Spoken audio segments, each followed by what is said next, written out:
Asalaamu calaykum waraxmatullaahi wabarakaatu dhammaan akhyaarta ku xiran janalka Ilayska Bulshada. Waxaan idin leeyahay Ramadaanul Kariim. Ku soo dhawaada muuqaalkeenu maanta. Dib dambe uma tuuri doontid qolofta qaraha markii aad ogaatid faa'iidada uu leeyahay.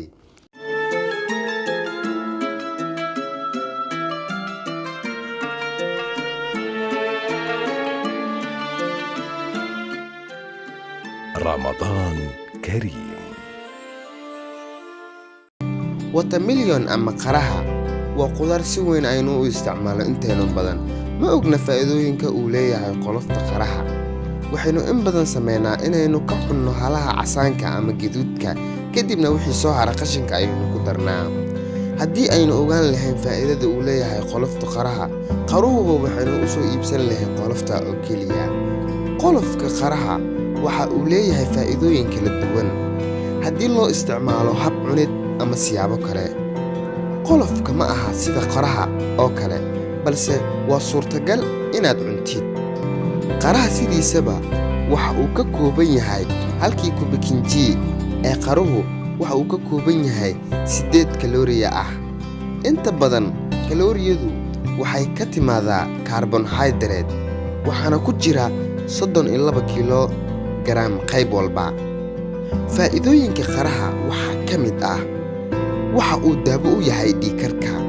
Haddaba habkan ayaad u isticmaalaysaa si aad iskaga daaweyso dhiigkarka. 1. Soo qaado qolof kaligiis ah oo aan lahayn intii gaduudneyd. 2. Dhig meel qorax ah ilaa uu ka qalalayo qolofka. 3. Markuu qalalo shiid oo budee. 4. Biyo karkari oo ku dhex shub budadii. 5. Markuu isla karsamo oo uu isku milmo, sidaa ku isticmaal maalin kastana intaad awoodid ka cun.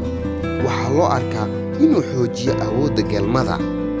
Qaruhu waxa uu ka kooban yahay maadada sitwalling, taa oo isku beddesho jirka gudihiisa maadada loo yaqaano arginine, taasi oo xakamayso maritaanada dhiigga. Waxa uu sidoo kale daawo u yahay keliya xanuunka iyadoo aad u isticmaalaysid habkan.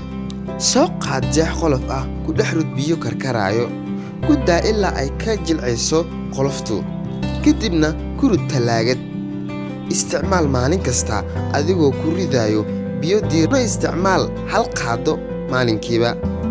Waxaan ku rajaynaynaa inaad ku caafimaadi doontid insha Allah. Waxa uu iyadana caanaha u kordhiyaa hooyada nuujiso ilmaha. Waxa uu dhalaaliyaa maqaarka sare ee jirka. Sidoo kale waxaa loo isticmaalaa finanka keena cudurka kansarka, ha noqdaan kuwa wejiga ama misna kuwa korka.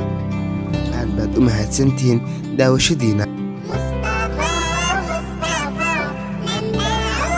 daawada haddii ay tahay marka kugu horeysay aad soo baxday janalka Ilayska Bulshada, hadda ku soo bir oo subscribe saar.